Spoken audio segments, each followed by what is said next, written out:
मैं यही कहना चाहूँगा कि मैं एक तो बहुत सौभाग्यशाली हूँ, मुझे उन लोगों से मिलने का मौका मिला जो हिंदुस्तान को बचाने के लिए संघर्ष कर रहे हैं। मुझे कई सारे संघर्ष मोर्चों में मैं गया हूँ अपना फ़र्ज़ समझकर एक भगत सिंह परिवार के नाते, क्योंकि हमारी परिवार का क्या हर शहीद का ये सपना था आज़ाद हिंदुस्तान में कि मैं किसान और मजदूर को उसको हक़ मिले।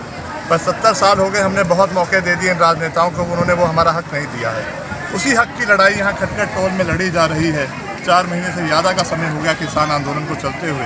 तो आज मैं भगत सिंह के सच्चे वारिसों से मिलने आया था और अपने आप को बहुत अच्छा महसूस कर रहा हूँ, सौभाग्यशाली मान रहा हूँ मुझे यहाँ आके मौका मिला। सबसे देखिए, बिल्कुल सही कर रहे हैं, ये राजनेताओं को हमने ही चुना है और जब वो हमारे लिए यानी ऐसे कानून ला रहे हैं जिसमें हमारी मृत्यु होनी है, हमारी आने वाली फसल और नस्ल दोनों खराब होनी है, तो उस संघर्ष में वो लोग जब हमारी सुनवाई नहीं कर रहे हैं तो स्वाभाविक रूप से समाज ने ही उनको बनाया था, समाज के प्रति वो जिम्मेवारी नहीं समझ रहे, समाज ने उनका बहिष्कार किया है, इसमें कोई गलत बात नहीं। सर, कांग्रेस अविश्वास प्रस्ताव लाई थी, लेकिन जेजेपी जो बीजेपी नेता थे उन्होंने किसानों का समर्थन नहीं किया, तो आप किस तरह देखते हो इसको? वो जो भी हुआ है वो सारे समाज के सामने है, हर हरियाणा वासी के सामने है कि इस संघर्ष के अंदर कौन उनका साथ दे रहा और कौन नहीं दे रहा, और समाज उसका फैसला और जवाब देना बहुत अच्छे से जानता है। सरकार किसान आंदोलन के बजाय पश्चिम बंगाल में राजनीतिक पर ध्यान दे रहे, तो क्या मानते हो आप, क्या वहाँ पर अपने पैर जमा पाएंगे? देखिए, वहाँ क्या होगा क्या नहीं होगा ये एक तो सियासी बात है, पर मैं चाहता हूँ, मैं ये कहना चाहूँगा कि हिंदुस्तान का किसान एक और अपने हक़ के लिए खड़ा हो।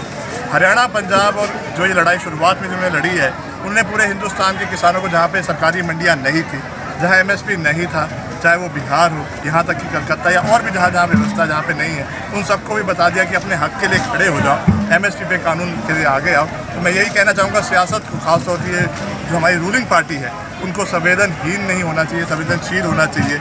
इतने हमारे किसान शहीद हो गए हैं, ये हिंदुस्तान के ही लोग हैं, इन्होंने ही इनको चुना है, तो इनको बड़ा दिल करके यहाँ आके हाथ जोड़कर माफ़ी मांगकर ये कानून वापस लेने चाहिए। सर, सदन में मुख्यमंत्री बार बार इस आंदोलन को कांग्रेस प्रायोजित बोल रहे हैं, उन्होंने कल भी बोला। मेरे ख्याल से इसमें मैं कोई टिप्पणी नहीं करना चाहता। यहाँ आप सारे देख रहे हैं, ये किसान है, समाज से ही आए हुए हैं, ये सारी बातें राजनीतिक उनको बयान देने का अपना तरीका है, पर ये लड़ाई समाज ही लड़ रहा है, किसान समाज खुद लड़ रहा है। इसमें कोई भी आए उसका स्वागत है, बीजेपी वाला भी आए, अपनी पार्टी को छोड़कर क्या दिक्कत है, आए इसमें। सर, किसान आंदोलन देखते हुए सरकार की कैसे मंशा लग रही है आपको? बहुत गलत, और मेरे ख्याल से जैसे मैंने कहा, संवेदनशील होना चाहिए, संवेदनहीन नहीं होना चाहिए। बहुत गलत लग रहा है कि ऐसी गलत सरकार नहीं देखी, यानी ये लोग हमारे ही हैं। अंग्रेज़ ऐसे हुआ करते हैं जालिम, उसके बाद 70 साल बाद हमें ये लोग देखने को मिल रहे हैं। सर, श्रीमान जी, जैसा कि डिप्टी CM के फादर ये कह रहे हैं भाई दुष्यंत का इस्तीफा मेरी जेब में है, वो इस्तीफा बाहर कब निकलेगा, इसके बारे में आप क्या कहना चाहेंगे? इसके बारे में मैं क्या, ये किसान हमारे बड़े यहाँ बैठे हैं आगू सारा फैसला करने के लिए, उनको मेरे ख्याल से बयानबाजी नहीं करनी चाहिए, करके दिखाना चाहिए। तो सबके सामने ही हो रहा है कि उनको आना चाहिए, आगे इस्तीफा देना चाहिए अगर किसानों के साथ में है।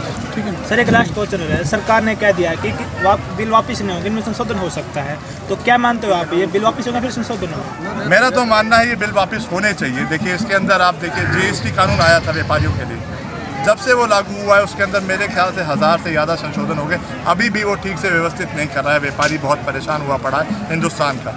उसी तरह जब इन कानूनों में जैसे बताया जा रहा है, अगर हम 20 बड़ी बड़ी उल्लेखनीय बातें करें तो उसमें 19 बातें या 18 बातें सरकार मानने को तैयार है, इसमें हम संशोधन करें या इसमें गलत है उसको हम चेंज करेंगे। तो मेरे ख्याल से कानून वापस लेके हमारे किसान जो बड़े बुजुर्ग हैं, आगू हैं, यूनियनों के हैं, जैसे हमारे यहाँ प्रधान जी, इन सब बड़ों को सलाह करके एक नया कानून लाना चाहिए हिंदुस्तान के लिए, हम स्वीकार करेंगे। तो मेरे ख्याल से कानून रद्द होने चाहिए और MSP पे कानून बनना चाहिए जो आज तक नहीं बना। सर, एक लास्ट क्वेश्चन है, क्या सरकार मानता है कि 5 साल हरियाणा में चल पाएगी?